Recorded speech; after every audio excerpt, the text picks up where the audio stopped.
Gold, trusted gold buyers. మీరు తాకట్టు పెట్టిన బంగారాన్ని విడిపించి ఈ రోజు ఉన్న మార్కెట్ ధరకు కొనబడను. నమస్కారం, వెల్కమ్ టు ఐ డ్రీమ్. ధర్మ మార్గం విత్ విజిత కార్యక్రమానికి స్వాగతం.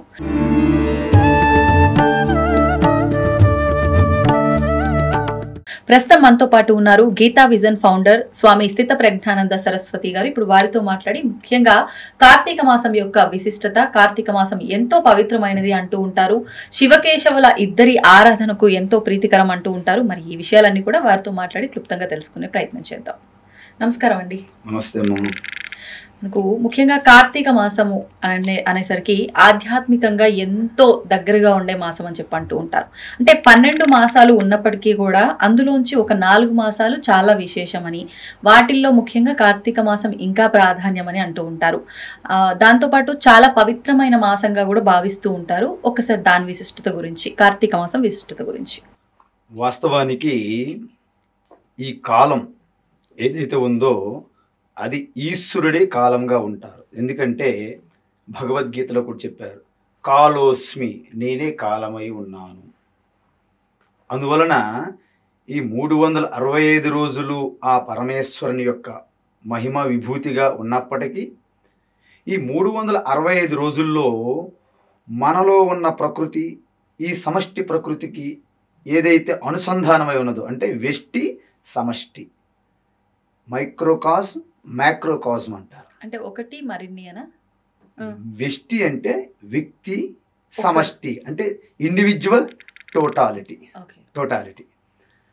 మనకి వాస్తవానికి మన ఇండివిజువల్ ఏదైతే ఉందో అదే దాని విస్తార రూపమే సమష్టి ప్రపంచం, విశ్వం యొక్క రహస్యం తెలియాలంటే మన నుండి తెలుసుకోవచ్చు. మన లోపల ఏదుందో అదే బయట ఉంది, బయట ఏదుందో అదే లోపల ఉంది నిజానికి. అందువలన ఈ కాలం, దేశకాలం రెండు కూడా ఈశ్వరుని యొక్క విభూతులు.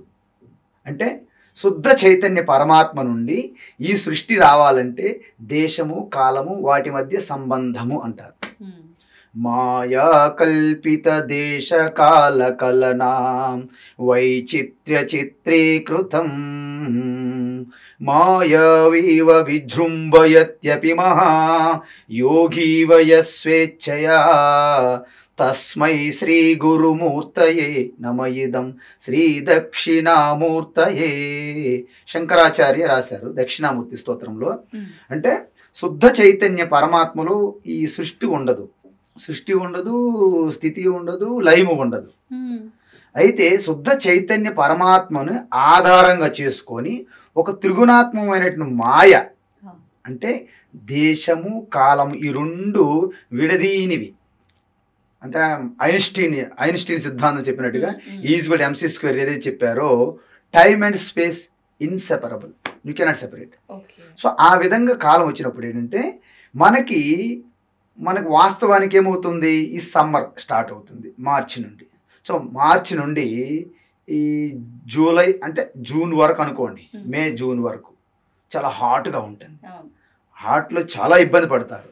తర్వాత వర్షాలు స్టార్ట్ అవుతుంది, వర్ష ఋతువు స్టార్ట్ అవుతుంది. అప్పుడేటి పాడి పంటలతో అలాగా చాలా బిజీగా అవుతారు. అప్పుడు ఎప్పుడైతే వినాయక చతుర్థి స్టార్ట్ అవుతుందో అప్పటి నుండి మన ఆధ్యాత్మిక తపస్సు స్టార్ట్ అవుతుంది సాధనకి. ఎందుకంటే మనం ఇంకా పంట పొలాలకు వెళ్ళడానికి అవకాశం లేదు, ఆల్రెడీ నాట్లన్నీ వేసేసారు కాబట్టి. ఇక అక్కడ నుండి వరుసగా మనకి మహాశివరాత్రి వరకు అన్ని పర్వదినాలే, అన్ని సాధన కోసం, ఆధ్యాత్మిక చింతన కోసమే. అందుకే ఈ ఆధ్యాత్మిక చింతన ప్రతిరోజు బ్రహ్మ ముహూర్తం అని ఎందుకు అన్నారంటే ఆ సమయంలో ముందు రోజు బాగా అలసట చెంది మనం విశ్రాంతి తీసుకునే సమయంలో మనం మళ్ళా రిఫ్రెష్ అవుతాం, రికవరీ అవుతాం, మన ఎనర్జీ లెవెల్స్. అంటే మళ్ళీ మనము ఈ సమష్టి వ్యష్టి అనుసంధానం అయ్యి మొత్తం బ్యాలెన్స్ అయిపోద్ది అనమాట సిస్టమ్ అంతా. మనం లేచిన వెంటనే వాస్తవానికి ఈ తమో గుణం నుండి సత్వగుణంలోకి వస్తామన్నమాట. ఎర్లీ మార్నింగ్ 3:30 నుండి 6 వరకు ఆ టైమింగ్లో. ఆ సమయంలో ఆధ్యాత్మిక తపస్సు, సాధన, చింతనకి అనుకూలమైనది. ఎందుకంటే ఒక్క సత్వగుణంలో ఉన్నప్పుడు మాత్రమే మీరు ఆధ్యాత్మిక చింతన చేయగలరు. ఒక్కసారి రజోగుణంలో, తమోగుణంలో పడ్డారా ఇక విచ్చలవిడిగా ఈ మనస్సు అనేది చంచలంగానే వెళ్తుంది, లేకపోతే డల్లగా పడిపోతారు. అంటే తమస్సు అధికమైతే పడిపోవడం, రజోగుణం అధికమైతే చంచలంగా మనశ్శాంత లేకుండా అయిపోతుంది. ఆ రెండూ పనికిరావు. అందువలనే బ్రహ్మముహూర్తం అంటే ప్రతి రోజులో బ్రహ్మముహూర్తం అనే 3:30 నుండి 6 వరకు ఎలాగుంటుందో సంవత్సరంలో కార్తీక మాసం అలా ఉంటుంది అన్నమాట. సంవత్సరం మొత్తం 12 నెలల్లో కార్తీక మాసం అంటే వాస్తవానికి చెప్పాను 365 రోజులు పరమాత్మ యొక్క విభూతియే. పరమాత్మ మించినటువంటి యాక్చువల్లీ చెప్పాలంటే ఇక్కడ 2 రకాలుగా మీరు తీసుకోవాలి.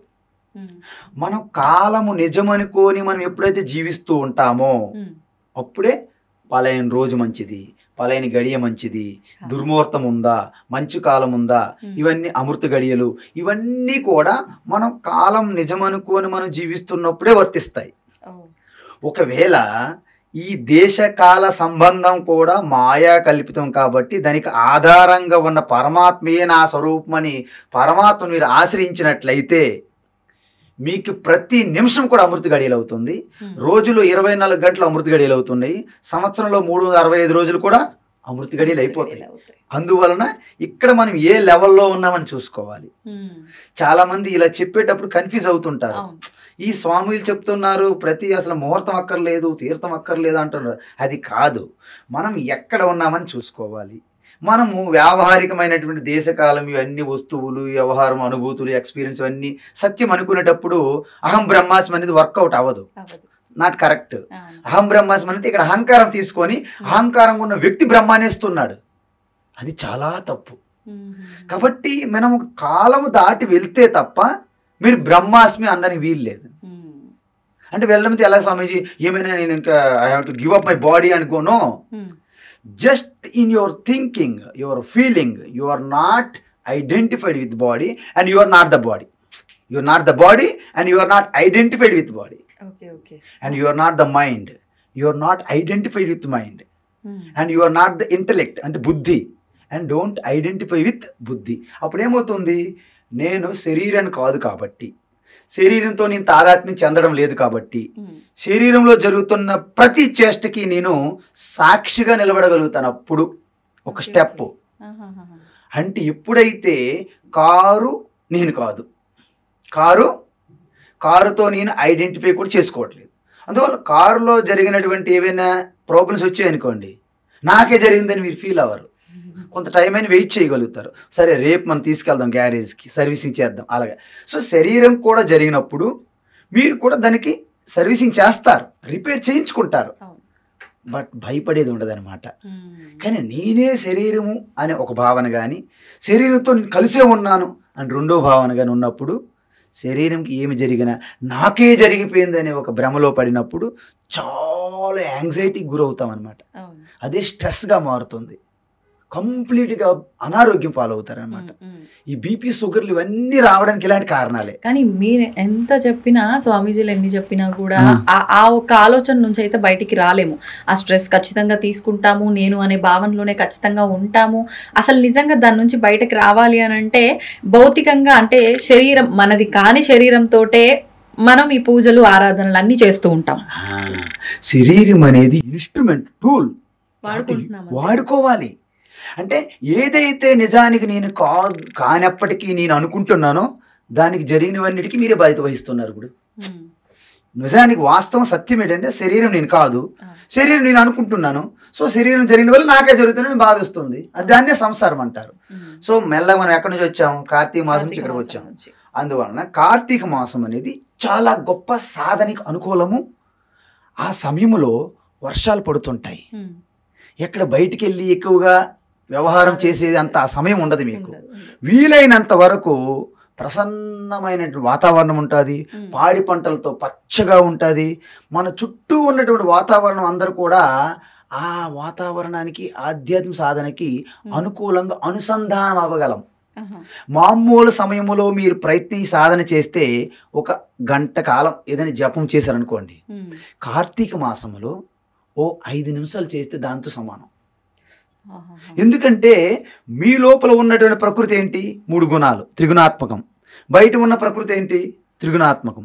ఎప్పుడైతే ఆ 3 గుణాల్లో అలజడి, ఆందోళన, పెర్మిటేషన్, కాంబినేషన్లో చాలా డిఫరెన్సెస్గా ఉండదో, ఫైటింగ్ ఉండదో, అంటే వాటి మధ్య ఒక మ్యూచువల్ అండర్స్టాండింగ్ అంటారు, ఒప్పందం కుదిరింది. బయట వాడితో మనం కనెక్ట్ అవుతున్నాం. ఎప్పుడైతే దానికి దీనికి కనెక్ట్ అవుతామో అప్పుడు టోటల్ ఉన్నటువంటి ఆ శక్తి ఏదైతే ఉందో, మాయాశక్తి మీలో ప్రకటమవుతుంది. అందువలన ఎప్పుడైతే ఈ శరీరం ఫస్ట్ ఆఫ్ ఆల్ మీరు ఈ ప్రపంచము, ఈ జగత్తు నుండి మీరు వేరు చేయగలగాలి బుద్ధి ద్వారా, వివేకముతో. తర్వాత మెల్లగా శరీరము నుండి లోపలికి వేరు చేయాలి, నీ ఐఎమ్ నాట్ ద బాడీ అని. అలాగ సూక్ష్మంగా లోపలికి వెళ్తున్నాం మనం. అంటే బయట నుండి అంతర్ముఖంగా ప్రయాణం చేయాలి జగత్తు నుండి. నెక్స్ట్ ఏంటి? శరీరం, ఎన్కౌంటర్ విత్ బాడీ. నెక్స్ట్ ఏంటి? Sense organs and breath. అప్పుడు మనం ఏం చేయాలి? ఎప్పుడైతే మీలో జరుగుతున్నటువంటి శ్వాసను కూడా, శ్వాస ఏదైతే ఉందో, ఆ బ్రెత్ ఏదైతే ఉందో దాన్ని అబ్జర్వ్ చేశారనుకోండి, మైండ్ మరి బయటికి వెళ్ళడానికి అవకాశం లేదు. మైండ్ ఆటోమేటిక్గా పడి ఉంటుంది అక్కడ. మనం పెంచుతున్న పెట్ డాగ్ ఉంటుంది కదా, మనం ఎక్కడైతే అక్కడ కూర్చోంటుంది ఇలాగా చేసుకుని, టైలింగ్ చేసుకొని. సో అక్కడ ఉంటుంది అనమాట, వ్యాగింగ్ ద టైల్ ఉంటుంది కదా మన డాగ్. ఆ మైండ్ కూడా మీరు చెప్పినట్టు అలా కూర్చుంటుంది. మీరు కమాండ్ ఇచ్చినంత వరకు మైండ్ వెళ్ళదు. ఎందుకు? మీరు వాచింగ్ ద బ్రెత్ అనమాట, శ్వాసని మీరు అబ్జర్వ్ చేస్తున్నారు కాబట్టి. మీరు శ్వాసను ఎప్పుడైతే అబ్జర్వ్ చేస్తున్నారో మీ ఇన్నర్ దృష్టి ఉంటుంది. ఇన్నర్ దృష్టి అంటే ఏంటి చెప్పినా, ఈ 2 కళ్ళు కాదు, నేత్రములు కాదు. నేత్రలు మూసుకున్నప్పటికీ నాకు తెలుస్తుంది ఇది చేయరు. తెలుస్తుందా? ఏ దృష్టి? తెలుసుకునే దృష్టినే అంతర్దృష్టి అంటారు. అంతర్దృష్టి ద్వారా 2 కనుబొమ్మల మధ్య ప్లేస్లో మీరు దృష్టి ఫోకస్ పెట్టగలిగితే అప్పుడు ఏమవుతుంది తెలుసా? మిరాకిల్ ఏర్పడుతుంది. మైండ్ అలాగే అబ్జర్వ్ అయిపోతుంది. ఎక్కడ? మీ హృదయంలో. శ్వాస ఏంటంటే జస్ట్ అలాగ స్లో అవుతూ, ఆనా అపాన అంటే ప్రాణ అపాన అంటే తీసుకునే దాన్ని అపాన అంటారు, విడిచిపెట్టేదాన్ని ప్రాణ అంటారు. ఈ 2 స్లో అవుతూ సమం అవుతాయి అన్నమాట ఈ ముక్క నాసిక అంతరంలో. అప్పుడు ఏమవుతుందంటే కంప్లీట్గా మీరు ఒక ముద్ర స్థితికి వెళ్ళిపోతారనమాట, ఒక ముద్రలోకి వెళ్ళిపోతారనమాట. అంతే కదా? ఆ ముద్ర స్థితి ఏం చేస్తుందంటే మీ హృదయస్థంలో అట్టర్ సైలెన్స్ తీసుకుపోతుందండి, మౌనం, అట్టర్ సైలెన్స్. ఆ అట్టర్ సైలెన్స్ నుండి మీకు శాంతం కదా, దాన్నే శంభు అంటారు. అంటే ఏ ముద్ర అయితే మీకు శంభు దగ్గరికి చేర్చుతుందో దాన్నే శాంభవి ముద్ర అంటారు. మీరు వినుంటారు జస్ట్ క్యాజువల్గా. అంటే ముఖ్యంగా ఇప్పుడు ఈ కార్తీక మాసంలో ఈ ముద్రలు, ఈ సాధనలు చేస్తే ఫలితం ఉంటుంది అంటున్నారు. ముద్రలు ఏమీ చేయక్కర్లేదు, నేను దానికి పేరు పెట్టాను శాంభవి ముద్ర అని. అది మీకు తెలియకుండా కూడా అప్పుడప్పుడు మీరు చేస్తుంటారు, దాన్ని నేను పేరు చెప్పాను అంతే. అందువలన మనం భయపెట్టకూడదు ఎవరికైనా.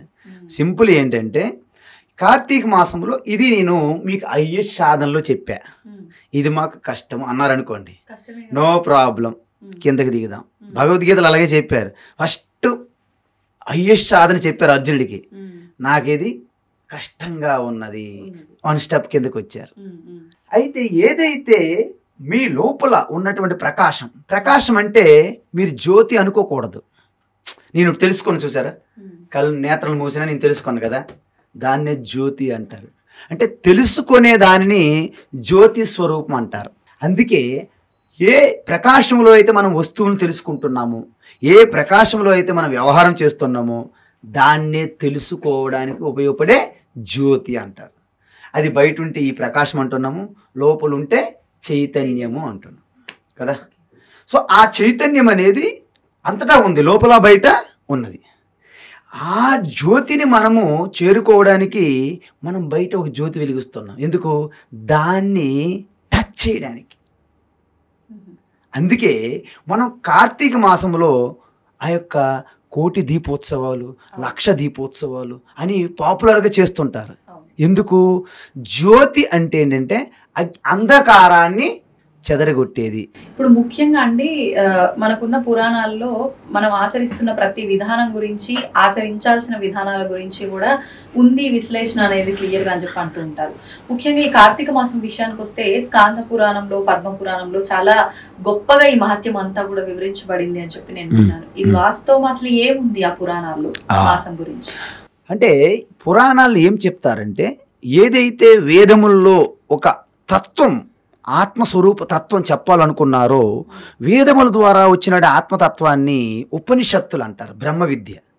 అవి ఎలా ఉంటాయంటే, మీరు ఆ స్థితికి సంసిద్ధంగా ఉంటే తప్ప ఉపనిషత్తులు అర్థం చేసుకోలేరు. కానీ ఎవరిని విడిచిపెట్టడానికి లేదు కదా, ఈ సమాజంలో ఎవరిని విడిచిపెట్టడానికి లేదు, అందరినీ కలుపుకొని రావాలి. అంటే ఒక క్లాసులో ఫస్ట్ క్లాస్ స్టూడెంట్స్ ఉంటారు, మిడిల్ క్లాసులు ఉంటారు, లో క్లాస్ స్టూడెంట్స్ ఉంటారు. కానీ టీచర్ యొక్క దృష్టి ఏముంటుందంటే, ఫస్ట్ క్లాస్ స్టూడెంట్కి హెల్ప్ చేస్తూ ఆ లో క్లాస్ స్టూడెంట్ని కూడాను ఏదో రకంగా పాస్ చెయ్యాలి అనే ఒక దృక్పథం ఉంటుంది నిజమైన టీచర్కి. ఋషుల యొక్క దృక్పథం కూడా అదే.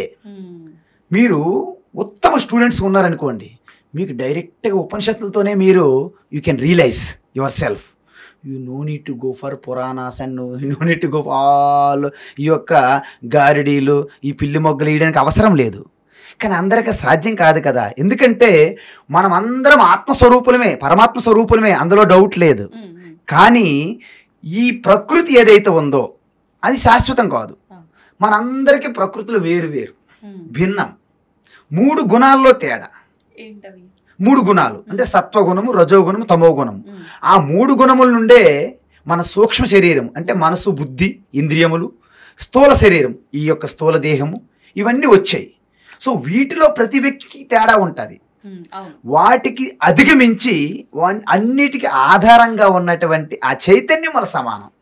అది సత్యం, జ్ఞానం, అనంతం, బ్రహ్మ. కాబట్టి దానిని చేరుకోవడానికి ఉపనిషత్తులు ఇచ్చినటువంటి ఉపదేశం సరిపోతుంది. కానీ అందరికీ అది అందుకునే స్థితిలో లేరు. కాబట్టి ఆ ఉపనిషత్తుల యొక్క బ్రహ్మ విద్యనే, ఆత్మజ్ఞానాన్ని ప్రతి ఒక్కరికి అందాలి. కాబట్టి ఒక కథల రూపంలో ఇమాజినేషన్ చేయడం అన్నమాట.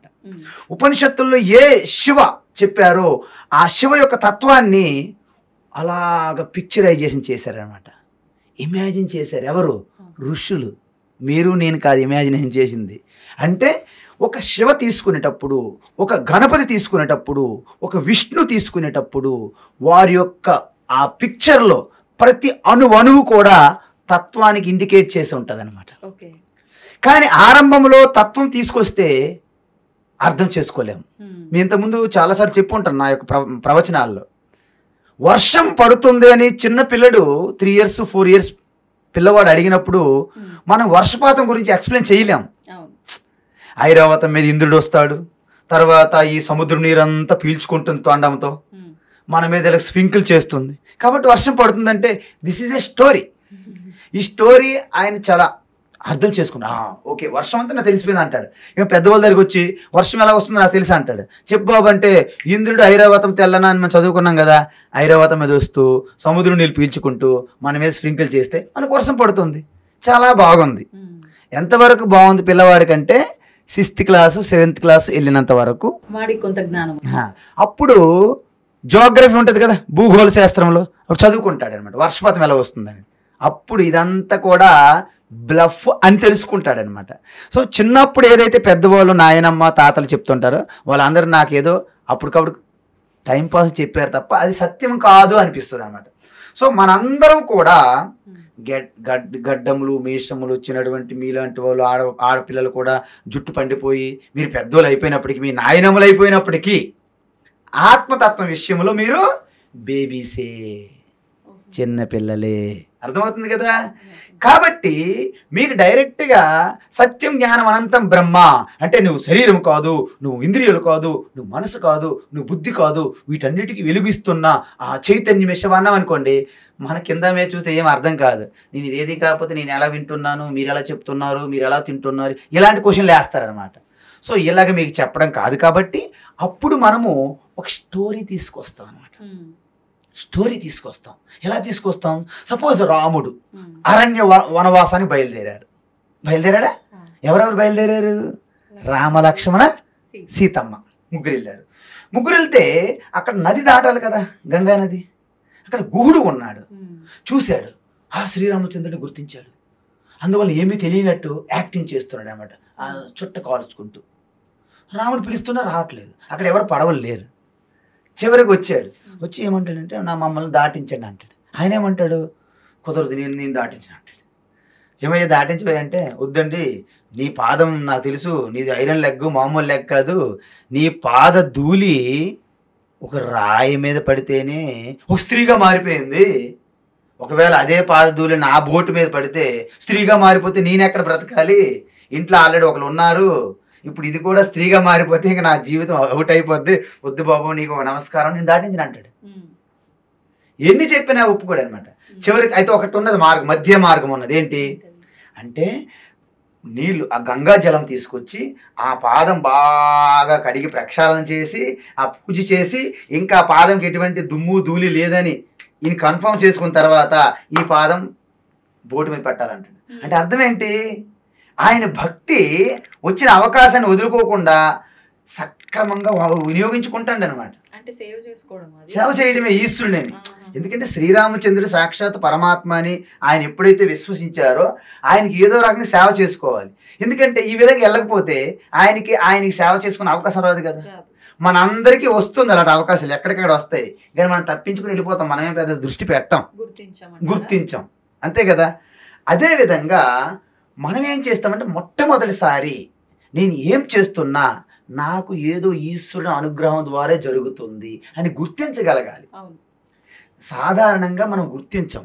అంత మంచి జరిగిపోతున్నప్పుడు నేనే చేస్తానో భ్రమలో ఉంటాం. అది విఫలమైనప్పుడు మాత్రం మీకు అనిపిస్తుంది, అమ్మ దేవుడా అంటారనమాట. దేవుడు ఎప్పుడు గుర్తొస్తుంది? మీరు విఫలమైనప్పుడు గుర్తొస్తుంది. కాబట్టి మనకేం చేస్తారు? మొట్టమొదటిసారిగా ఈ పరమాత్మ సూక్ష్మంగా ఆత్మరూపంగా ఉందంటే ఎవరు అర్థం చేసుకోలేరు కాబట్టి దానికి ఒక స్టోరీ క్రియేట్ చేస్తారు.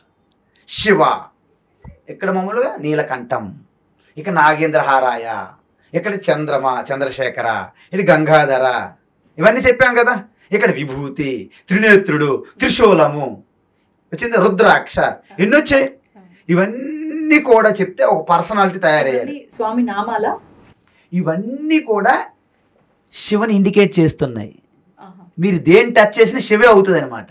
గంగాధర శివ, చంద్రశేఖర శివ, రుద్రాక్ష శివ, త్రిశూలధారి శివ. చూసారా? ఇవన్నీ రావడానికి కూడా ఏమైనా ఆంతర్యం ఉందా? ఇవన్నీ ఎలాగ ఊహించారంటే ఆ పరమ రహస్యమైనటువంటి పరమాత్మ తత్వం ఏదైతుందో ఉపనిషత్తుల్లో దాని గురించి లక్షణాలు చెప్పారు. సర్వవ్యాపి అంటే సర్వవ్యాపి. ఇప్పుడు అనంతం ఎప్పుడు మనం ఊహించేటప్పుడు నీలంగా కనిపిస్తుంది. మీరు సముద్రం దగ్గరికి వెళ్ళారనుకోండి, తీరం నుంచి చూసారనుకోండి, అనంతంగా ఉంటుంది జలం.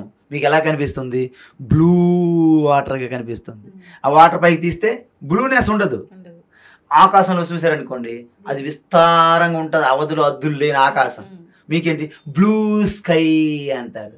అలా మీరు పైకి వెళ్తుంటే ఎక్కడ బ్లూనెస్ ఉండదు. ఇది just indicated by blue. So the Neelakantha is అనంతం, ఆది అంతం లేని స్వరూపం కదా నీలకంఠుడు. ఓకేనా? అదే విధంగా త్రిశూలధారి అంటే ఏంటి? 3 గుణముల మాయని నాశనం చేసే శక్తి సంపన్నుడు ఎవరు? పరమాత్మే కదా. తర్వాత యావత్ సృష్టి అంతా కూడా భస్మమే, దాంట్లో ఏమి లేదు. ఇక్కడ త్రినేత్రం అంటే ఏంటి అంటే మనం 2 నేత్రముల ద్వారా నామరూపాలని చూస్తాము. నామరూపాలు అంటే దేశం, కాలం, మాయ. మాయను అధిగమించే స్వరూపం ఏంటి? జ్ఞానము. జ్ఞాన నేత్రము, త్రినేత్రుడు ముక్కంటి ఉన్నది కదా. గంగాధర, గంగా అంటే జ్ఞానము, అంటే జ్ఞాన ప్రవాహము. అంతం అవ్వదు, ఆయన జ్ఞానానికి అంతం లేదు. వేదాహ అనంతాహ అంటారు, వేద జ్ఞానము అనంతం. అందువలన దీన్ని గంగాధర్ అని చెప్పారు.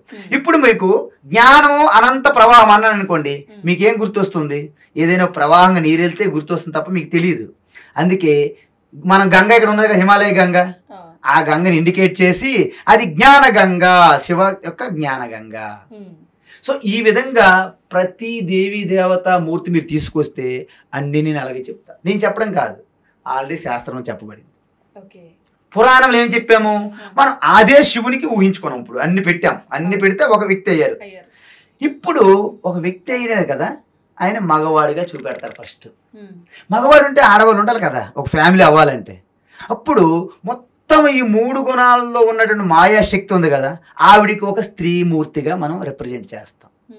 ప్రకృతి యావత్ సృష్టి ప్రకృతికి ఒక స్త్రీ రూపం ఇస్తే పార్వతీదేవి. అప్పుడు ఇద్దరికి వివాహం చేయాలి కదా. వివాహం చేస్తే ఊరుకోరు కదా, పిల్లలు రావాలి కదా. అప్పుడు గణపతి గణపతి అంటే జ్ఞానశక్తి. అందుకే చూడండి, ప్రకృతి నుండి ఏ జ్ఞానశక్తి, ప్రకృతి 2 శక్తులు ఉంటాయి. ఒకటి జ్ఞానశక్తి, 2 క్రియాశక్తి.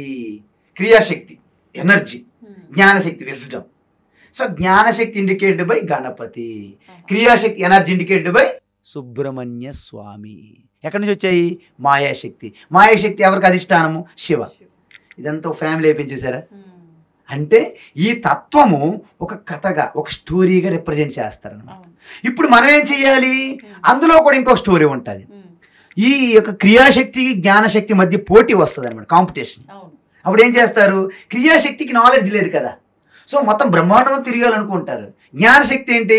మీరు అనుకుంటున్నటువంటి ఈ సృష్టికి చైతన్యము, పురుష, ప్రకృతి, మాత. సో వారే కదా మెయిన్, వారు లేకుండా సృష్టి లేదు కదా. ఆ ఇద్దరు తల్లిదండ్రుల చుట్టూ తిరిగేస్తారు గణపతి. అందుకే ప్రతి సృష్టిలో తల్లి తండ్రి ఎవరైతే ఇండికేటెడ్ బై శివ పార్వతులే. అయితే నేను ఎప్పుడు శివ పార్వతి అంటాను, వాట్ ఎవర్ లక్ష్మీనారాయణ. శివ ప్లేస్లో నారాయణ, పార్వతి స్థానంలో లక్ష్మి. ఎందుకంటే ఒక్కటే. కానీ మాట్లాడుకోవడానికి మాత్రం స్వామి శివుడు లక్ష్మీదేవి సోదర సోదరులు అన్నట్లుగా చెప్తారు. అండ్ గణపతికి విష్ణుమూర్తి మేనమామ అవుతాడు అన్నట్లుగా చెప్తారు. మరి ఇవన్నీ వీళ్ళిద్దరూ ఒక్కటే అయినప్పుడు వరుస లెక్క నుంచి ఇప్పుడు ఏంటంటే, వాస్తవానికి మనం మనుష్య బుద్ధి ఎలాంటిదండి, మానవ బుద్ధి ఎలాంటిది, పురుష బుద్ధి ఎలాంటిదంటే, మనం ఏం చేస్తున్నామో ఆ దృష్టికోణంలోనే, ఆస్పెక్ట్స్లోనే చూస్తాం మనం. వాస్తవానికి ఒక చిన్న ఉదాహరణ మీకు ఇస్తా. నారాయణ అంటే పార్వతి కదా, నారాయణ చెల్లెలు కదా. ఇప్పుడు శక్తిపీఠాలు చూసుకోండి, శక్తిపీఠాలు ఉన్నాయి కదమ్మా. ఇక్కడ మనకి షోలాపూర్ దగ్గర శక్తిపీఠం మీద ఉంది, మహాలక్ష్మి శక్తిపీఠం. శక్తిపీఠం ఒకటి ఉంది మహారాష్ట్రలో, అక్కడ లక్ష్మి మహాలక్ష్మి శక్తిపీఠం. శక్తిపీఠం ఎలా వచ్చాయి? సతీదేవి నుండి 18 శక్తిపీఠాలు వచ్చాయి కదా. సతీదేవి అంటే శివుని యొక్క పత్నిగా చెప్తాం కదా. మరి శివుని పత్ని నుండి శక్తిపీఠాలు వచ్చినప్పుడు ఒక శక్తిపీఠంగా మహాలక్ష్మి ఎలా వచ్చింది? ఎందుకు వచ్చింది? నేనేమంటానంటే, ఇదన్నీ తప్పిదాలు, స్టోరీలు ఒకరు చెప్పడంలో కన్ఫ్యూజన్ తప్ప, వాస్తవాన్ని మీరు అనుకున్నట్టు నారాయణ చెల్లెలు పార్వతి అని కానీ, లక్ష్మీదేవి శివుని చెల్లులని, గణపతి కుమారస్వామి మేనలులని నారాయణ, అలా కాదు. మనం పెళ్ళిళ్ళు చేసుకొని మన సంబంధాలుగా వాళ్ళు ఉండరు. ఒక గణపతి అంటే సృష్టి స్థితి లయకర్త, ఒక శివ అంటే సృష్టి స్థితి లయకర్త, ఒక నారాయణ అంటే సృష్టి స్థితి లయకర్త. మీకు ఎలా తెలుస్తుంది? ఒక్కొక్క పురాణం చదవండి. శివ పురాణం మీరు చదివినప్పుడు శివ సృష్టి స్థితి లయకర్త సృష్టికి, విష్ణు పురాణం చదివినప్పుడు విష్ణు సృష్టి స్థితి లయకర్త, గణపతి పురాణం చదివినప్పుడు ఎగ్జాక్ట్లీ. నేనేమంటున్నంటే, ఒక గణపతి పురాణం చదివేటప్పుడు దేవి భాగవతం చదివారనుకోండి, దేవి అల్టిమేట్, విష్ణు శివ బ్రహ్మ ఆవిడికి అనుచరులుగా పనిచేయాల్సిందే. మీకు అర్థమవుతుంది కదా. దీన్ని బట్టి ఒకదాని మీద మీరు ఎప్పుడు అలా ఉండిపోకూడదు. పురాణాలను ఏం చెప్పాను? వేదతత్వాన్ని, బ్రహ్మ విద్యని మీకు అందించాలనే ఉద్దేశంతో, ఒక మంచి మంచి ఉద్దేశంతో పురాణ కల్పన స్టోరీలు క్రియేట్ చేయబడ్డాయి. కానీ మహాభారతము, రామాయణ పురాణాలు కావు. మళ్ళీ మనము చాలా జాగ్రత్తగా తెలుసుకోవాలి. జ్ఞానము, మహాభారతము, రామాయణము చరిత్ర, అవి జరిగినవి. కాబట్టి పురాణాలు అనేవి వేదతత్వాన్ని పామరులకు కూడా అందించాలనే ఉద్దేశంతో దాన్ని షుగర్ కోటింగ్ చేసి ఇచ్చినటువంటి వేదతత్వమే పురాణం అర్థం. క్రియేట్ చేయబడిందా? కల్పించారు, ఋషులు దర్శించారు.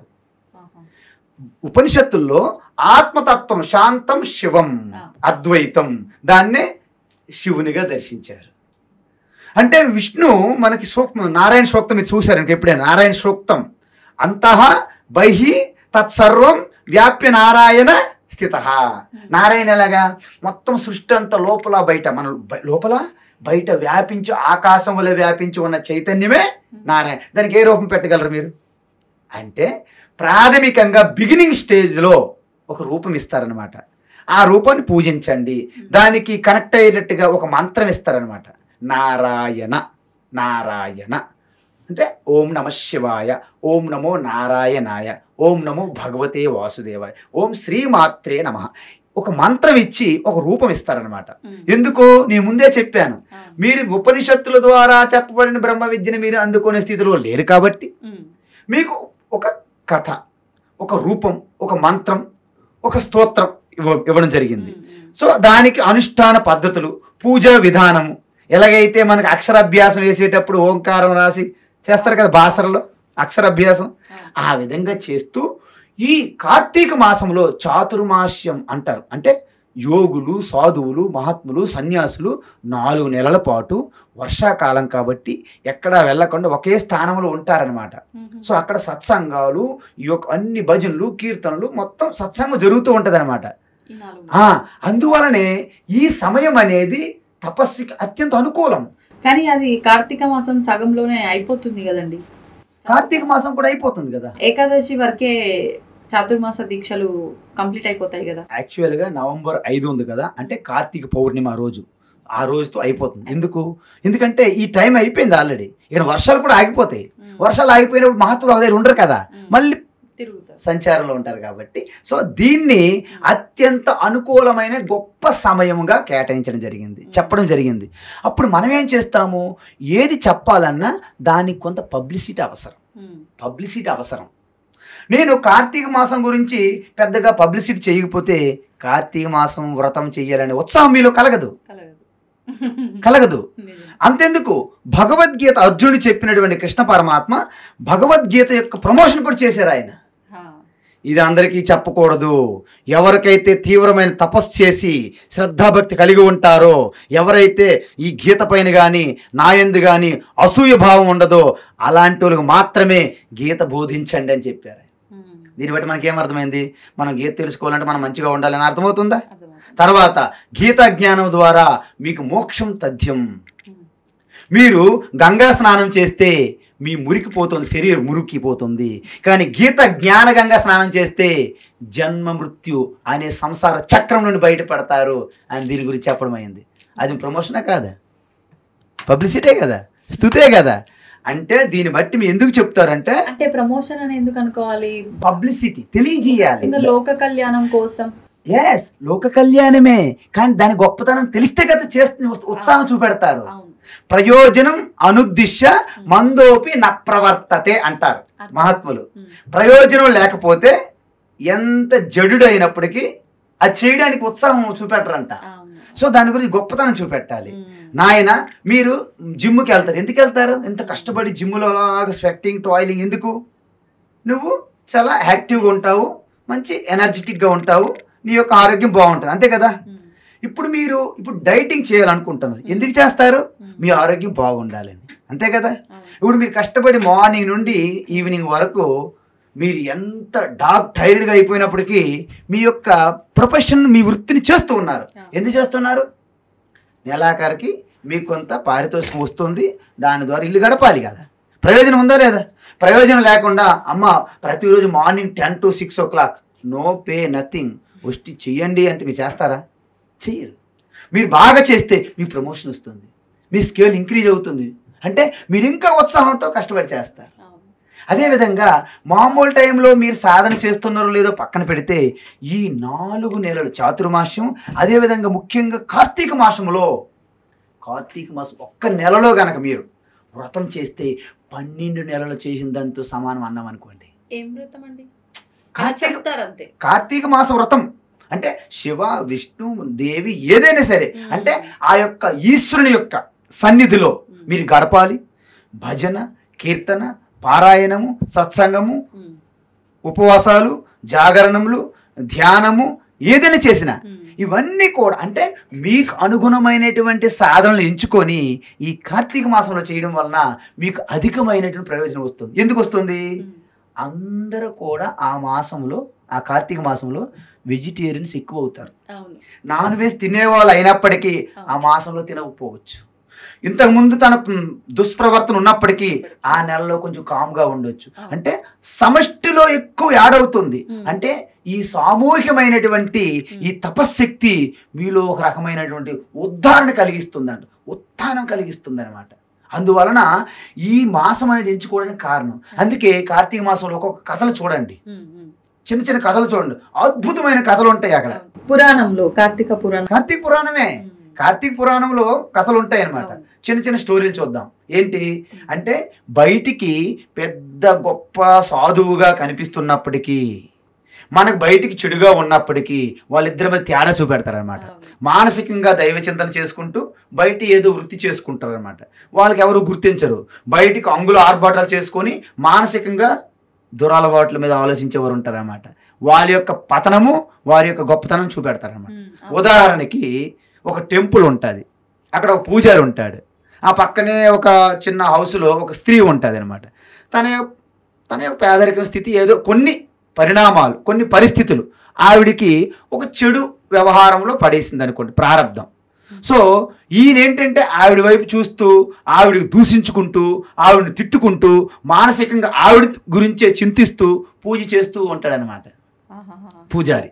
ఓకే, ఆవిడ ఏం చేస్తుంది, బయటికి తప్పని వ్యవహారం జరుగుతున్నప్పటికీ ఈశ్వరుని నమస్కరించి తన తప్పు వ్యవహారం కూడా జరిగిపోతుంది, కానీ మానసికంగా పరమాత్మకి కనెక్ట్ అయి ఉంటుంది.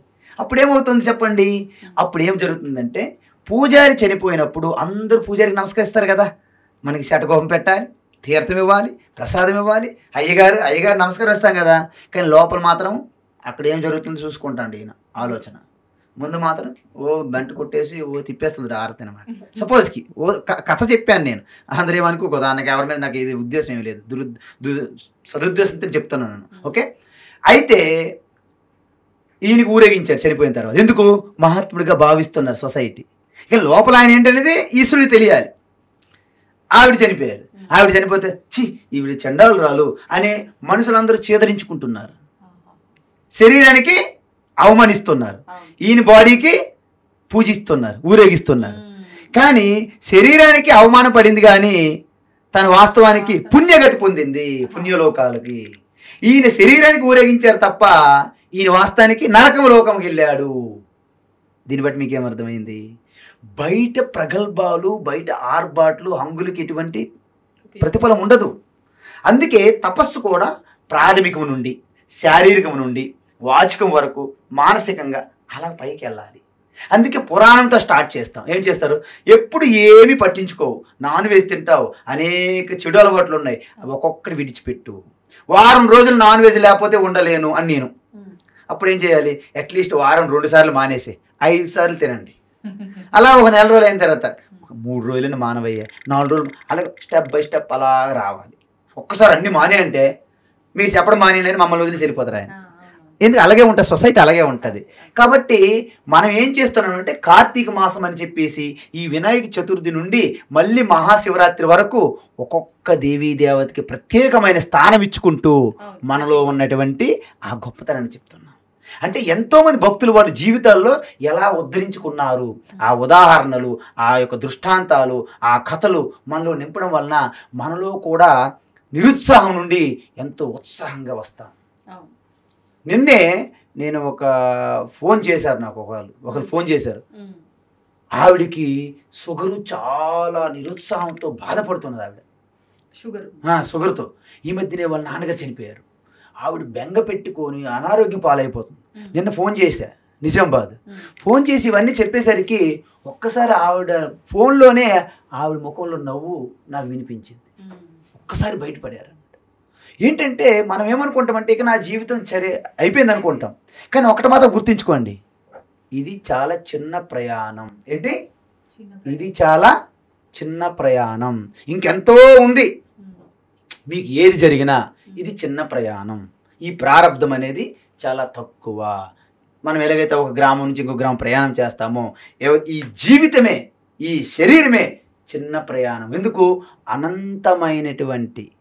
అనంతమైనటువంటి మీరు కాలానికి అతీతమైనటువంటి స్వరూపము. కేవలం ఇది చిన్న ప్రయాణమా కాదా?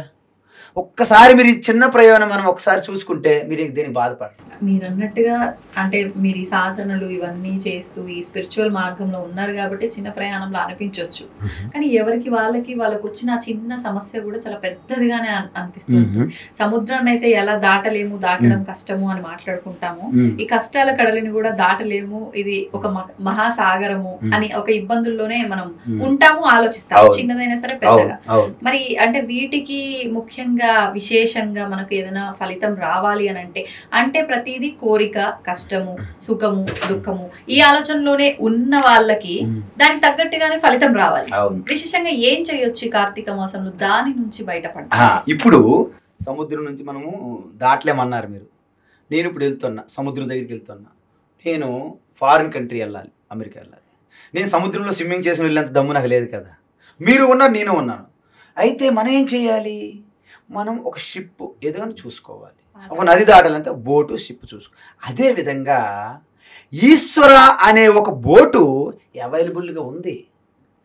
అందుకోసమే ఇక్కడ ఏం చెప్తున్నారంటే, నువ్వు దాటలేవు కాబట్టి నువ్వు ఇంత ముందు మనుషులు నమ్ముకున్నావు, వాళ్ళు మీకు కర్చీపులు ఇవ్వడం మొదలెట్టారు, హ్యాండ్ ఇవ్వడం మొదలెడతారు. It's common. మీరు వాళ్ళకైనా అలా ఇవ్వచ్చు, వారు మీకైనా ఇవ్వచ్చు.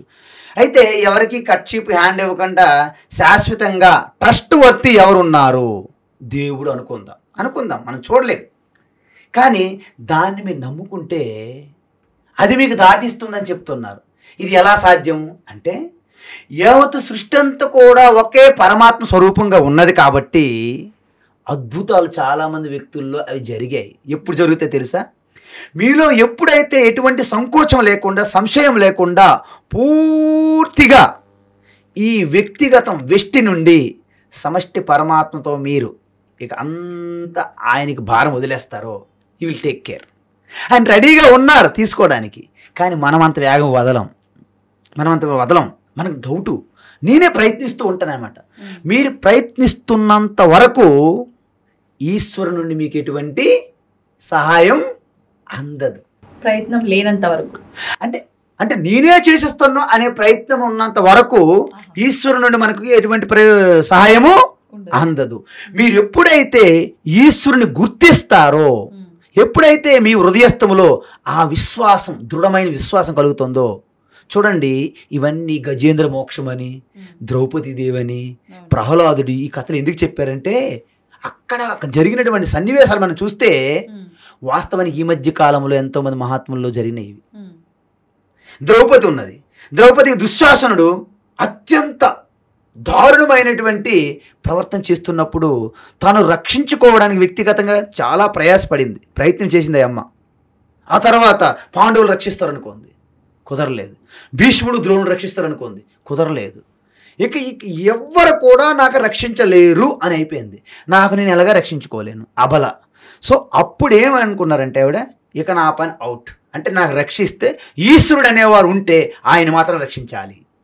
ఇక అల్టిమేట్ శరణాగతి. ఇక తను కాపాడుకుని వదిలేసి ఈశ్వరుని శరణాగతి తీసుకుంది. దాన్ని సంపూర్ణ శరణాగతి అంటారు. ఆ సంపూర్ణ శరణాగతి చేసేటప్పుడు ఈ వాతావరణం అంతా కూడా, ఎందుకంటే పరమాత్మ వ్యక్తి కాదు, ఒక రూపం కాదు. ఈ గోడ అవ్వచ్చు, ఈ గాలి అవ్వచ్చు, ఈ వాయువు అవ్వచ్చు, చెట్లు అవ్వచ్చు, ఏదైనా పరమాత్మ శక్తిగా మారి ఆ సమయం మీకు సహాయం అందించవచ్చు. అందుకే మనం ఏమనుకుంటాము, అక్కడ శ్రీకృష్ణుడు వెళ్ళి శారీస్ అందించడం అనుకుంటాం మనం కథలో జరిగినట్టుగా. వాస్తవానికి శ్రీకృష్ణుడి సంబంధం లేదు. మొత్తం ఈశ్వరు ఏదైతే ఉందో ఆ అమ్మగారు అల్టిమేట్గా పరమాత్మ ప్రకృతి సరెండర్ అయిపోయింది. ఆటోమేటిక్గా శారీస్ వచ్చాయన్నమాట. మనకి ఎలా చూపెట్టాలి? ఆటోమేటిక్ శారీలు ఎవరు నమ్ముతారు? శ్రీకృష్ణుడు వదిలేడు శారీలు అంటే అప్పుడు ఓకే. మరి ఇదే శ్రీకృష్ణుడు శారీలు వదిలేటప్పుడు ఆయన పుట్టినప్పుడు కూడా ఆ జైలు డోర్లు తెరుచుకున్నాయి కదా, అప్పుడు శ్రీకృష్ణుడు వెళ్ళి డోర్లు తీయలేదుగా. ఆయన పుట్టినప్పుడే జైలు గోడలు తెరుచుకున్నాయి. అప్పుడు ఎవరు తీసేశారు? ఆయన పుట్టినప్పుడు జైలు గోడలు తెరుచుకునేటట్లు ఏ శక్తి చేసిందో అదే శక్తి ద్రౌపదికి శారీలు అందించాయి. మీకు కూడా ఇప్పుడు అందిస్తాయి. అంటే శారీలని కాదు, మీరు ఎటువంటి ఆపదలో ఉన్నప్పుడు ఈశ్వరుని గుర్తించి సంపూర్ణమైనటువంటి శరణాగతి. ఆయన ఏం చేస్తుంది, నాలో ఏం లేదు, I am nothing, Ishwar is everything. I am nothing, Ishwar is everything అప్పుడు ఈశ్వరుడు వర్కౌట్ అవుద్ది అనమాట. అందుకే మనం ఏమనుకుంటాం, నేను చేసేస్తున్నాను అనే ఒక అహంకారం ఉంది కదా. అహంకారం అంటే నేనే కర్తను అని ఎవరైతే అనుకుంటారో దాన్ని అహంకారం అంటారనమాట. అందుకే అహంకారము నుండి కారం అనే కూరలు పీకిస్తే ఏమవుతుంది, ఏం మిగులుతుంది, అహం మిగులుతుంది. అప్పుడు అహం మీకు భూషణం అయిపోతుంది. దూషణం కాదు, భూషణం. నాగభూషణుడు అంటే ఏంటి అంటే అహంకారం అనే పాము నుండి కూరలు తీసిన తర్వాత అది భూషణంగా మారిపోయింది, పరమాత్మ ఆభరణం. అంతే కదా. ఇప్పుడు శివుని మెడలో ఏముంటుంది, పాము ఉంటుంది, దానికి కూరలు విషం ఉండదు తెలుసా. అంటే అహంకారం, ఇప్పుడు మనలో అహంకారం ఉందనుకోండి, అదే పాము. దాని నుండి కారం అనే ఈ కర్తృత్వ భావము, నేను వ్యక్తి అని, నేను పుట్టాను, నేను సాధించేస్తాను, నేను గొప్పదాన్ని అని ఏదో ఫీలింగ్ ఉంటుంది కదా, దాన్ని అహంకారం అంటారు కదా. నేనెవరిని, అంత ఈశ్వరి చేతిలో నేను ఒక ఇన్స్ట్రుమెంట్ని అని భావన ఉందనుకోండి, అహంకారం నుండి కారం పోయినట్లు, అంటే పాము నుండి కూరలు పీకినట్టు. అప్పుడు మీరు ఈశ్వరుడు మిమ్మల్ని ఆభరణంగా ధరిస్తాడు మిమ్మల్ని. అందుకే ఏం చెప్తారు తెలుసా, యావత్తు సృష్టి అంతా మీకు వెలేసేసిన ఈశ్వరుని కనుక పట్టుకుంటే మీకు పూజ చేయడానికి పుష్పం తెచ్చి వేస్తాడట ఈశ్వర. మీకు పూజ చేస్తారు, ఈశ్వర పూలతో మీకు పూజ చేస్తారు. ఎప్పుడు, యావత్తు సృష్టిని కూడా మీరు తృణప్రాయంగా విడిచిపెడితే ఈశ్వర అని పట్టుకుంటే ఆ ఈశ్వరుడు మిమ్మల్ని పూజిస్తాడు. ఇప్పుడు అంటే పురాణాలన్నీ మనందరి కోసం క్రియేట్ చేసి చెప్పబడింది, కల్పితాలు అన్నారు. అట్లా అందరికీ అర్థం అవ్వడం కోసం మీరు ఇది క్రియేట్ చేసి చెప్తున్నారా? ఇది కూడా ఎక్కడైనా ఉందా? ఏది? ఈశ్వరుడే మనకు పూజ చేస్తాడు. మహాభారతంలో సాక్షాత్ చెప్పడం జరిగింది. వ్యాస మహర్షులు అంటే మహర్షులే. శ్లోకాలు కూడా ఉన్నాయి, శ్లోకాలు ఉన్నాయి. ఇప్పుడు నేను డైరెక్ట్గా శ్లోకం అయితే చెప్పలేను, కానీ దాని తాత్పర్యం మీకు చెప్తున్నాను. ఎప్పుడైతే ధర్మంకి కోసం మీరు పాటుపడేటప్పుడు మీకు అనేక క్లిష్టాలు, ఇబ్బందులు, బాధలు అన్నీ వస్తాయి మీకు. కానీ చెల్లించకుండా చివరి వరకు ఎవరైతే నిలబడతారో అప్పుడు మీ పక్కన ఈశ్వరుడు నిలబడతాడు. యావత్తు సృష్టి ఎగ్నిస్ట్ మీకున్నా మీకు ఎవరేం చేయ, ఎందుకు, ఈశ్వరుడు మీ పక్క ఉన్నారు. కానీ అంటే సన్యాసులు, యోగులు ఇలాంటి ఒక ఆధ్యాత్మిక సాధనలో ఎన్నెన్నో సంవత్సరాలు సాధన చేసిన వాళ్ళు తప్ప సామాన్య మానవులు ఎవ్వరు కూడా చెల్లించకుండా ఉండటం అనేది అసలు చూసిన ప్రసక్తే లేదు. అది మీరు అనుకుంటారు మీ భ్రమ. ఎందుకంటే ఎన్నో సంవత్సరాల సన్యాసులు, యోగులు మాత్రమే ఈ దర్శిస్తారు, ఈ సత్యాన్ని దర్శిస్తారు అనుకోవడం భ్రమ. వాళ్ళు దర్శించవచ్చు, కాదని నేను అనట్లేదు. కానీ సామాన్యులు మన మధ్యలో ఉన్న వ్యక్తులు కూడా అద్భుతమైనటువంటి తత్వాన్ని దర్శించిన వాళ్ళు ఉన్నారు. చివటం అమ్మ అని ఒక ఆవిడ ఉంటారు, ఆవిడ అవధూత. ఇప్పుడు త్రైలింగ స్వామి ఇక్కడి నుంచి వెళ్ళారు కాశీ. అదేవిధంగా రమణ మహర్షి 11 సంవత్సరాల ప్రాయంలోనే ఏమీ చదువుకోలేదు, పెద్ద సాధన కూడా ఏం తెలియదు. అరుణాచలం అనగానే వెంటనే పూర్వజన సుకృతం అంతా ఒక్కసారి ఆయనకి జ్ఞప్తికి వచ్చి వెళ్ళిపోయారు. ఆయన అక్కడ 11 సంవత్సరాల పాటు ఆ గుహల్లో ఆయన తపస్సు చేసుకున్నాడు. ఒక్కసారి ఈ ఐడెంటిఫికేషను, ఈ జగత్తు, ఈ యొక్క నేము ఫేము, ఈ గొప్ప ఏవైతే అన్ని విడిచిపెట్టేశారో తన స్వరూపం ఒక్కసారి ఆయనకి జ్ఞప్తికి వచ్చింది. అప్పుడు అనుకున్నాడు ఆయన, 11 సంవత్సరాలు అనవసరం కింద మీద పడ్డానే. ఆయన చెప్పారు స్వయంగా, ఇది 11 సంవత్సరాలు చేసిన సాధన అంతా వ్యర్థం. ఇప్పుడు మీరన్న ఈ త్రైలింగ స్వామి కాశీ అయితే సాక్షాత్తు శివుడే కొన్ని వందల సంవత్సరాలు, దాదాపు ఒక 200-300 సంవత్సరాలు కాశీలో మానవ రూపంలో తిరిగాడు అని అంటుంటారు. ఆయన పుస్తకంలో కూడా, త్రైలింగ స్వామి బుక్ లో 280 సంవత్సరాలు ఉన్నారు ఆయన. నిజమా? శివుడే? శివుడు అనేది నేను ఇప్పుడే ముందు చెప్పాను మీకు. శివ అంటే యావత్ బ్రహ్మాండం అంతా శివ కంటే ఏమి లేదు. శివుని ఆజ్ఞ లేనిది, మరి శివుని ఆజ్ఞ లేని చేయమైన కుట్టదు అంటే అర్థం ఏంటంటే బ్రహ్మాండం అంతా వ్యాపించి ఉండాలి కదా. బ్రహ్మాండం అంతా వ్యాపించి ఉన్న శివుడు ఒక్క మనిషిగా తిరిగాడంటే ఇదేమైనా మనకు మళ్ళీ విరుద్ధం అనిపించట్లేదా? మీలోన శివుడు కలుడు ఏదో పాటలు ఉంటాయి కదా. అంటే దాని అర్థం ఏంటంటే శివ వ్యక్తి కాదు, ఒక శక్తి. ఆ శక్తి ప్రకటన అవ్వాలంటే వ్యక్తి కావాలి. కరెంటు బల్బు కాదు, కరెంటు ఫ్యాన్ కాదు. మరి కరెంట్ ఏంటి? కరెంటు సమక్షంలో బల్బు వెలుగుతుంది, కరెంటు సమక్షంలోనే ఫ్యాను తిరుగుతుంది. కానీ కరెంటుకి సొంతగా ఎటువంటి రూపము లేదు. శివ సమక్షములోనే మీరు తల ఇలా ఊపుతున్నారు, శివ సమక్షములోనే చూస్తున్నారు, శివ సమక్షములోనే మీ శరీరం నిలబడి ఉన్నది.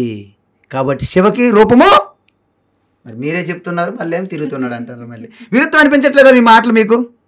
దాని అర్థం ఏంటంటే, ఈ ప్రకృతిని సమష్టి ప్రకృతిగా మీరు ఎప్పుడైతే కలపగలుగుతారో, నేను ముందే చెప్పాను, ఈ బయట ఉన్న ప్రకృతి 3 గుణాలే, ఈ 5 పంచభూతాలు కూడా 3 గుణాల నుంచి వచ్చాయి. బయట 5 పంచభూతాలు ఉన్నాయి, ఇది కూడా పంచభూతాలే. ఆ పంచభూతాల వెనక 3 గుణాలు, ఈ పంచభూతాల వెనక 3 గుణాలు.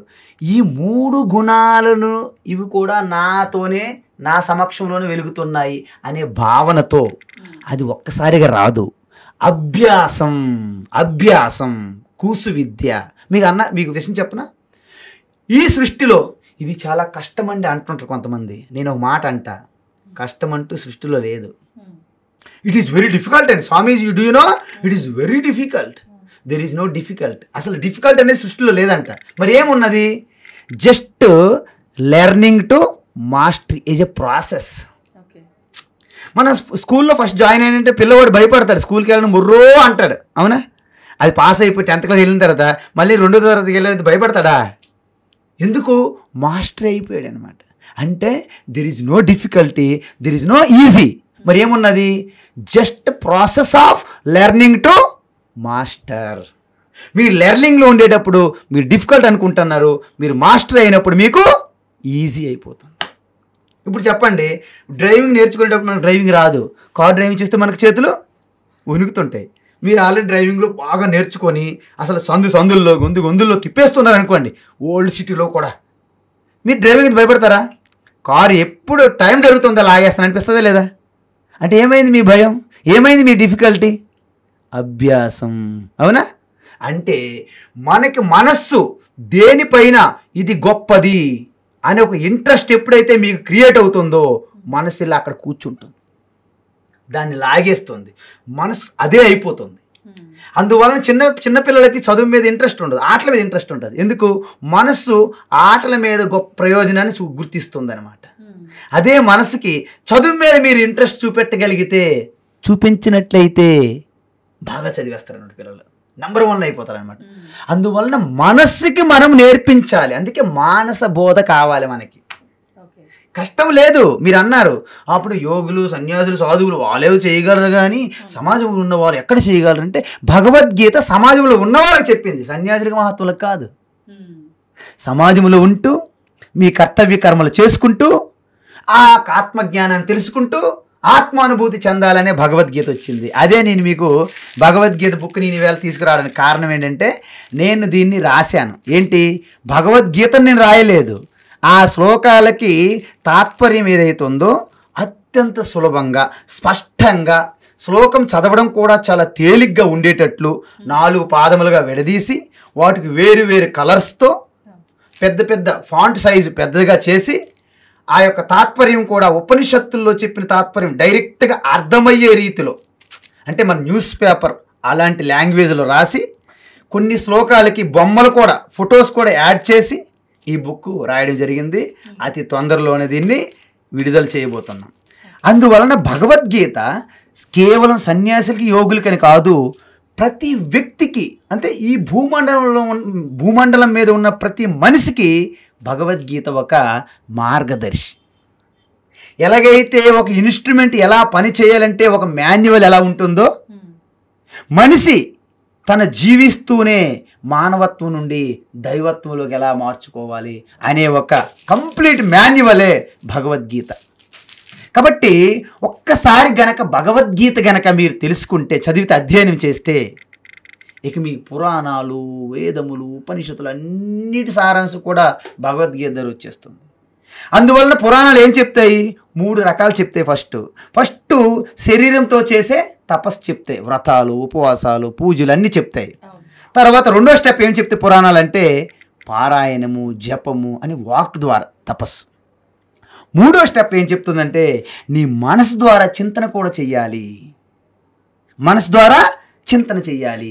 ఈ 3 చేసిన తర్వాత మీరు ఫిట్ అవుతారనమాట, అంటే క్వాలిఫైడ్ పర్సన్. క్వాలిఫైడ్ అయినప్పుడు అప్పుడు భగవద్గీత లాంటిది తీసుకుంటే నా స్వరూపం అలాగ భగవద్గీతలో కనిపిస్తుంది. అందువలన శ్రీకృష్ణ పరమాత్మ అంటున్నాం కదా, శ్రీకృష్ణ పరమాత్మ వేరు, భగవద్గీత వేరు కాదు. కృష్ణే గీతగా మారిపోయారు. ఆ గీతను మీరు ఎప్పుడైతే అధ్యయనం చేస్తారో ఆ గీత మరి బయట ఉండదు, మిమ్ములుగా మారిపోతుంది గీత. మీరు గీతగా మారిపోతారు. కృష్ణ గీతగా మారారు, గీత అధ్యయనం చేసి మీరు కూడా గీతగా మారారు. ఇప్పుడు గీత ఎక్కడున్నారు, మీరు ఎక్కడున్నారు? మీరు గీత కృష్ణ అంతా ఒక్కటైపోతుంది అన్నమాట. అంతా ఒకటైనప్పుడు ప్రత్యేకించి భగవంతుని మళ్ళీ ఆరాధించడము ఇవన్నీ అవసరం లేదని మీరు చెప్తున్నారు.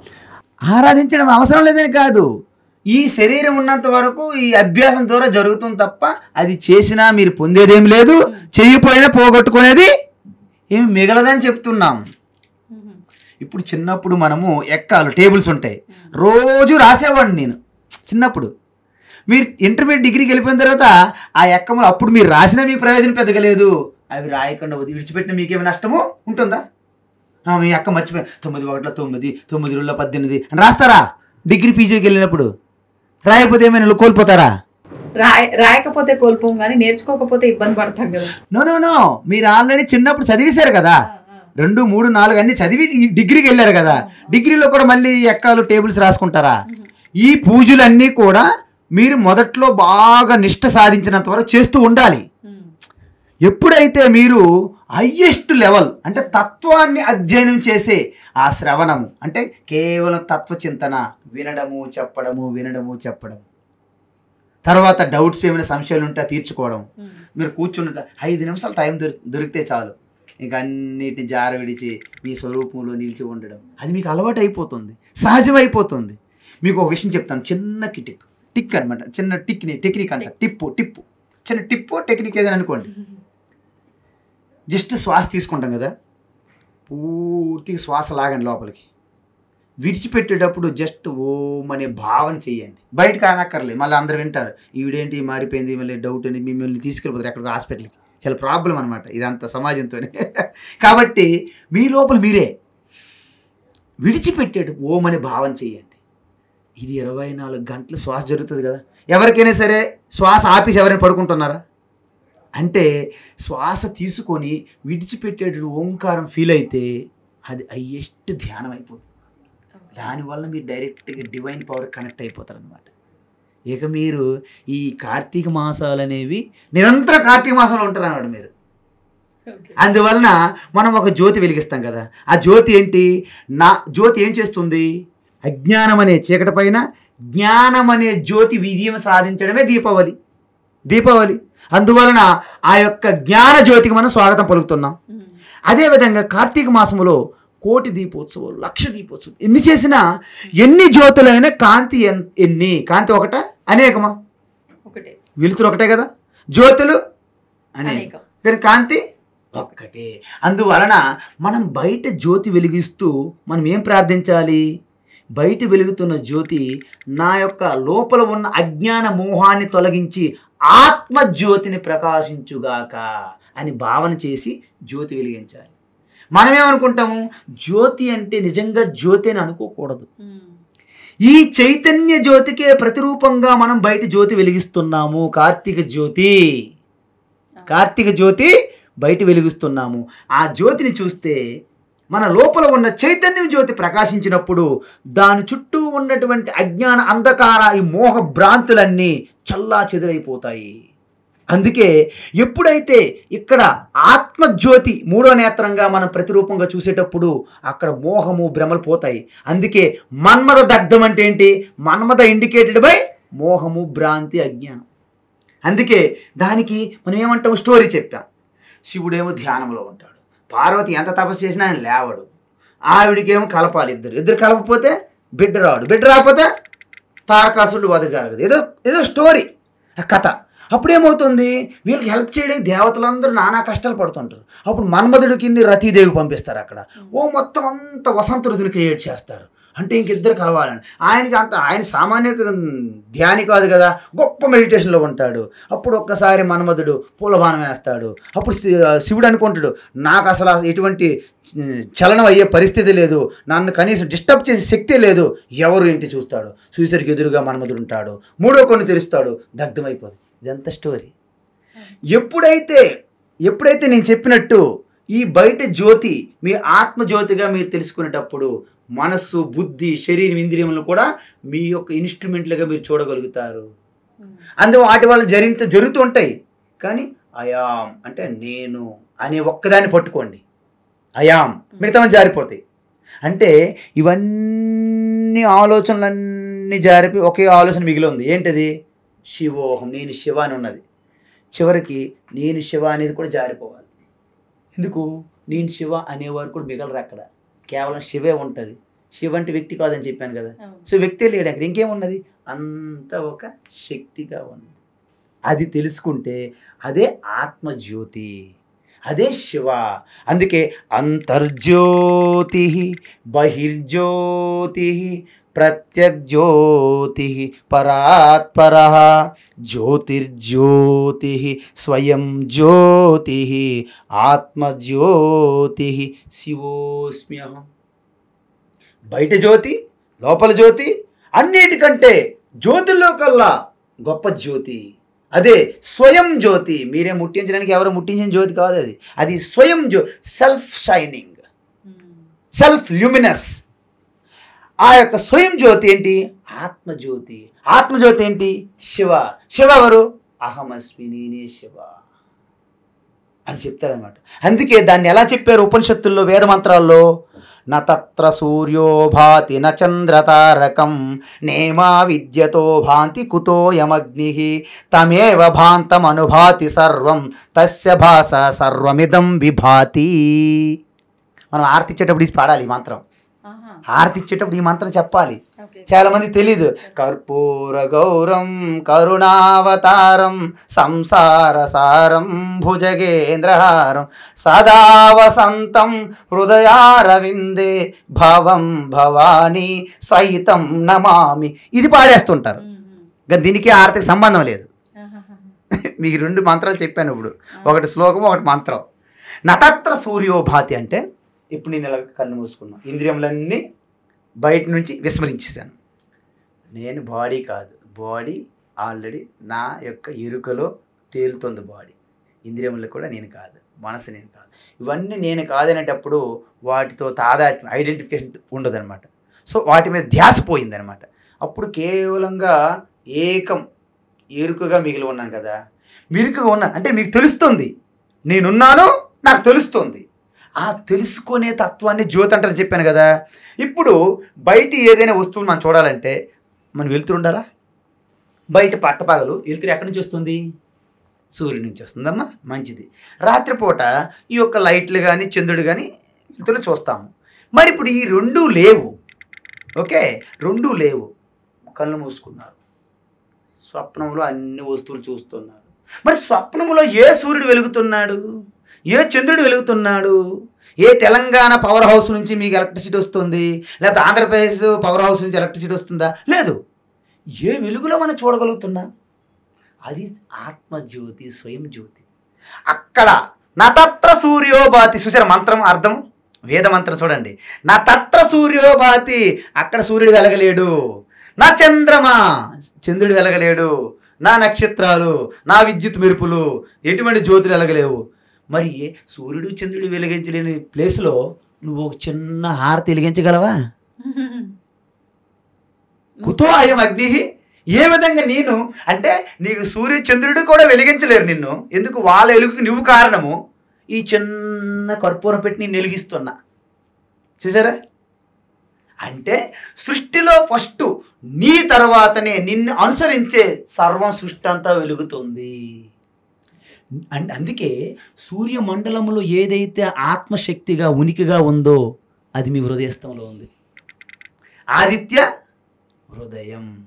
ఆదిత్య ఎక్కడ ఉంటాడు? సూర్య ఆదిత్య అంటే ఎక్కడ ఉంటారు? అంతరిక్షంలో అనుకోండి. హృదయం ఎక్కడ ఉంటుంది? బయట, లోపల?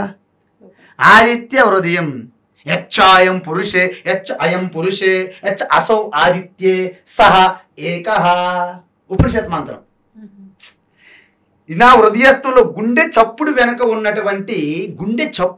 ఉన్నటువంటి ఆ స్ఫురణ ఎరుక ఏదైతే ఉందో ఇది సూర్యమండలం లోపల ఉన్నటువంటి ఒక ఉనికిగా ఉన్నది. అది ఇది ఒక్కటే. ఇది తత్వం అన్నమాట. అయితే మీరు అన్నట్టు అంత సులభం కాదు. నీ సులభం నేను అనలేదు. మనకి డ్రైవింగ్ రాకముందు కార్ డ్రైవింగ్ అంటే భయం, నేర్చుకున్న తర్వాత సులభం అయ్యింది. అవునా? అందుకే ఉపనిషత్తు మంత్రాలను కూడా ఏం చెప్పారంటే మన అందరం పడుకొని ఉన్నాం, మనం వ్యవహారం చేస్తున్నాం, కానీ ఉపనిషత్తుల ఋషుల దృష్టిలో మనం పడుకున్నట్టే లెక్క. ఎందుకంటే మీరు స్వప్నంలో ఎంత పని చేసేస్తున్నా మేల్కొన్న వ్యక్తి దృష్టిలో అది పడుకున్నట్టే లెక్క, మీ నిద్ర నుంచి మేల్కొన్నంత వరకు. ఇప్పుడు మనం ఎంత పని చేసేస్తున్నా ఆత్మ దర్శనం, ఆత్మ తత్వం దృష్టిలో ఇది నిద్రతో సమానం అన్నమాట. అంతే కదా? అందువలన ఈ నిద్ర, అందుకే ఉపనిషత్తు ఋషులేమన్నారు, ఉత్తిష్ట, గెటప్ అన్నారు అన్నమాట. మనం ఏం చేస్తాం, బెడ్ మీద లేస్తాం, అయినా కళ్ళు తెరవము. జాగ్రత్త, కళ్ళు తెరువు అన్నారు. మళ్ళీ 2 చెప్పారు అక్కడ, ఎరైజ్, ఎవేక్. వివేకానంద స్వామి విన్నారా? ఎక్కడైనా పాంప్లెట్స్ ఉంటాయి కదా, చిన్న చిన్న పాంప్లెట్లు, arise, awake, stop not till reach the goal. Arise, awake, stop not till reach the goal. అది ఎక్కడ చెప్పారు? ఉపనిషత్తు, కఠోపనిషత్తు మంత్రం అనమాట. అంటే ఉత్తిష్ట అంటే గెటప్. అయినా మన వాళ్ళు చాలా మంది కళ్ళు తెరవరు. కిచెన్ అనుకొని వాష్రూమ్లోకి వెళ్ళిపోతారు, వాష్రూమ్ అనుకుని కిచెన్లో దూరిపోతారు. ఎందుకు? కళ్ళు తెరవరు కదా, లేవడం అయితే లేచాం కానీ. అందుకే జాగ్రత్త, అవేక్. అయితే మనం ఏం చేస్తున్నాము, వాస్తవానికి చైతన్య స్వరూపం ఎప్పుడైనా పడుకుంటుందా? నిద్ర లేదు కదా. సూర్యునికి పగలు రాత్రులు ఉంటాయా? సూర్యునికి ఉండవమ్మా, మనకుంటాయి. ఇప్పుడు పరమాత్మ, శుద్ధ చైతన్య పరమాత్మ పడుకోవడం ఉంటుందా? మరి మనం ఉదయాన్నే సుప్రభాతాలు ఎవరో పాడుతున్నాము, లేపుతున్నాము. అంటే మనం ఆ భావనలో ఉన్నాం కాబట్టి. నేను అదే చెప్పాను, మన దృష్టిలోనే పగలు రాత్రులు ఉన్నాయి, సూర్యునిలో ఎలగలేవో, మన దృష్టిలోనే పరమాత్మ మనం మేల్కొలుపుతున్నాము, సుప్రభాతాలు పాడుతున్నాము. కానీ అదే పరమాత్మ ఉపనిషత్తులు ఏం చెప్పారు, నాకు మీరు సుప్రభాతం పాడకండి, మీకు మీరు సుప్రభాతాలు పాడుకోండి అని ఉపనిషత్తులు చెప్తుంటే మనం ఏం చేస్తున్నాము, రోజుకు ఒక సుప్రభాతం రాస్తున్నాం ఒక్కొక్క దేవత పేరు మీద. అర్థమవుతుంది కదా? కాబట్టి మన సుప్రభాతాలు మనం రాసుకోమని చెప్తుంది ఉపనిషత్తు. పురాణం ఏమంటుందంటే ముందు నా సుప్రభాతాలు రాయండి, తర్వాత మీరు రాసుకుంటారు, కానీ పురాణం చెప్తుంది అనమాట. అంటే పురాణంకి ఉపనిషత్తు తేడా ఏంటమ్మా, స్టెప్ బై స్టెప్ ప్రాసెస్ అనమాట. అందువలన మీరు ఏ స్థితిలో ఉన్నారో ఆ స్థితి విడిచిపెట్టకూడదు. నేల విడిచి సాము చేయరాదు అన్నారు, విన్నారా? నేల విడిచి సాము చేయకూడదు. మీరు ఎక్కడున్నారో అక్కడే ప్రారంభించాలి. మిమ్మల్ని ఒక్కసారి అమ్మ మీరు పూజ చేస్తున్నారు, చాలా శ్రద్ధ భక్తి, పూజలు వేస్ట్ అని అనుకోండి, ఆ పూజలు చెయ్యరు. ఇటు మెడిటేషన్ తత్వం అర్థం కాదు, రెండింటికి చెడ్డ రేవడిగా మిగిలిపోతారు. అందువలన ఎదుటి ఉన్న వ్యక్తుల యొక్క స్థితిగతులను మనం అంచనా వేసి మనం చెప్పాల్సి ఉంటుంది అనమాట. కాబట్టి ఉపనిషత్తులు, ఋషులు, సన్యాసులు, మహాత్ములు చెప్పింది ప్రతి మనిషికి వర్తించదు. ఎందుకు? వాళ్ళ సంసిద్ధత బట్టి వర్తిస్తుంది అనమాట. అందువలన నేను మీ ముందే చెప్పాను, కిండర్ గార్డెన్ స్టూడెంట్ నుంచి ఒక పీజీ లెవెల్కి వెళ్ళేటప్పుడు అనేక స్టేజ్లు ఎలాగైతే ఉంటాయో, మీ స్వరూపతత్వం తెలుసుకోవడానికి కూడా అనేక స్టేజ్లు ఉన్నాయన్నమాట. అందుకే ముందుగా మనకు సులభంగా ప్రతి ఒక్కరు చేయదగింది ఏంటంటే పూజ. బయట ఒక విగ్రహం పెడతాం, పూజా ద్రవ్యాలు తెచ్చుకొని అలంకరించి పూజ చేస్తాం, సులభం. మెల్లగా మంత్రం, చాలామంది నోరు తిరగదు. ఎందుకు? ఈ చుక్క ముక్క అంటారు కదా, ఇవన్నీ తిన్న తర్వాత నాలుక మందం అయిపోయి మంత్రం నోరికి ఉచ్చారణ రాదు. కాబట్టి అలా మెల్లగా మంత్రము, జపము, పారాయణ వెళ్ళిన తర్వాత ఈ రెండిని దాటి మనస్సు చంచలమయ్యే మనసుని వెనక్కి లాక్కొని దాన్ని పెట్టాలి. ఎందుకు? మనస్సుకి మనము దాని యొక్క ప్రయోజనం చూపెట్టాలి. చూడు, నువ్వు కనుక అన్ని విడిచిపెట్టి ఆ యొక్క నీ యొక్క ఈశ్వరుడు, సపోజ్ కృష్ణ, రామ, శివ ఏదో దాన్ని పెడితే నువ్వు అద్భుతమైన శక్తులు పొందుతావు, అద్భుతమైన సిద్ధులు పొందుతావు, మహిమలు పొందుతావు అని ముందు మనము మనసుకి చెప్తాం. మెల్లగా మనస్సు అవి పొందుతుంది. అప్పుడు అంటే ఇవి కూడా తుచ్చమేని, ఇవన్నీ విడిచిపెట్టు. ఎందుకు? ఇవన్నీ సిద్ధులు, మహిమలు వెంట మనం పడితే మనలో అహంకారం పెరిగి మన చివరికి ఈశ్వరుని చేరుకునే మార్గాన్ని విడిచిపెట్టేస్తాం. రామకృష్ణ పరమహంస అదే చెప్పారు, ఈ సిద్ధులు, ఈ మహిమలు వీటిని పడిపోయి చివరికి మీరు మీ గమ్యాన్ని మర్చిపోతారు. మీరు వెళ్ళవలసిన అమర్నాథ్, మీరు ఆగ్రాలో ఉండి తాజ్మహల్ చూసుకొని హైదరాబాద్ తిరిగి వచ్చేసారు. ఎక్కడికి వెళ్ళారు? అమర్నాథ్. ఎక్కడి నుండి వచ్చేసారు? ఆగ్రా నుండి. మర్చిపోయారు. అమర్నాథ్ అనేది. ఎందుకు తాజ్మహల్ బాగుంది, తాజ్మహల్ తెల్లనా అంత బాగుంది కదా. ఎవడు కట్టాడు, ఎప్పుడు కట్టాడు, ఇవన్నీ మీకు కావాలి. అమర్నాథ్. కాబట్టి మన టార్గెట్, మన లక్ష్యం, మన గమ్యం మనం పెట్టుకోవాలి. అందువలన ప్రతి ఒక్కరు కూడా ఆత్మస్వరూపులు అయినప్పటికీ మీరు ఉన్నటువంటి స్వభావం ఒకటి కాదు. మనం 4-5 ఉన్నాం ఇక్కడ. మన అందరిలో ఒకటే ఆత్మస్వరూపం, పరమాత్మ ఒక్కటే. కానీ మన అందరి నలుగురు యొక్క బుద్ధులు వేరు వేరు, నలుగురు మనసులు వేరు వేరు, నలుగురు ఇంద్రియాలు వేరు వేరు, నలుగురు శరీరాలు వేరు వేరు, నలుగురు ఇంట్రెస్ట్లు వేరు వేరు, అలవాట్లు వేరు వేరు, నలుగురు తినే ఫుడ్ వేరు వేరు. ఎవరు ఏం ఫుడ్ తింటున్నారో ఎవరో తెలుసు. కాబట్టి ఇన్ని భిన్నంగా ఉన్నాయి, కానీ మనందరం కూడా విభజించలేము. భిన్నంగా ఉన్నాం. We are different but not divided. You understand? Yeah, ఇది సత్యం అన్నమాట. దీన్నే సత్యం, జ్ఞానం, అనంతం బ్రహ్మ. అందుకే మీరు చూడండి, ఒక లాస్ట్ మాట చెప్తున్నాను. శుద్ధ చైతన్య పరమాత్మ ఆత్మస్వరూపంగా అణువణు వ్యాపించి ఉంది. దానికి అజ్ఞాన భ్రమ అనేది తోడైతే కలిపితే జీవాత్మ అయింది. ఏమైంది? జీవాత్మ. అంటే జీవాత్మని చూడండి, జీవాత్మ ఈజ్ ఈక్వల్ పరమాత్మ ప్లస్ అజ్ఞానం. మరి జీవాత్మ నుండి అజ్ఞానం తీస్తే ఏమవుతుంది చెప్పాలి మీరు. జీవాత్మ ఈజ్ ఈక్వల్ పరమాత్మకు అజ్ఞానం కలిపితే జీవాత్మ అయింది కదా. ఇప్పుడు అజ్ఞానం యువతలు తీసుకొస్తే ఏమైంది? జీవాత్మ మైనస్ అజ్ఞానం ఈజ్ ఈక్వల్ టు పరమాత్మ. కాబట్టి ఇదే మీరు గుర్తుపెట్టుకోవాలి. అజ్ఞానము యాడైతే బ్రహ్మ కాస్త జీవుడిగా మారిపోయాడు. జీవుడి నుండి అజ్ఞానం పోతే బ్రహ్మ. అర్థమవుతుందా? అది అందుకే నేను ఎప్పుడైతే అజ్ఞానం యాడైందో అహంకార బయటకు వస్తుంది అనమాట. నేను కర్తను, నేనే చేసేస్తున్నాను, ఇంటిని నేను మోస్తున్నాను. కానీ అహంకారం నుండి కర్తృత్వ భోక్తృత్వం అనే కారం పోయినప్పుడు, కూరలు తీసిన తర్వాత ఏమైంది? శుద్ధ చైతన్యమే. చిదానంద రూప శివోహం శివోహం. తవ్వండి, తవ్వుతూనే శివలింగం.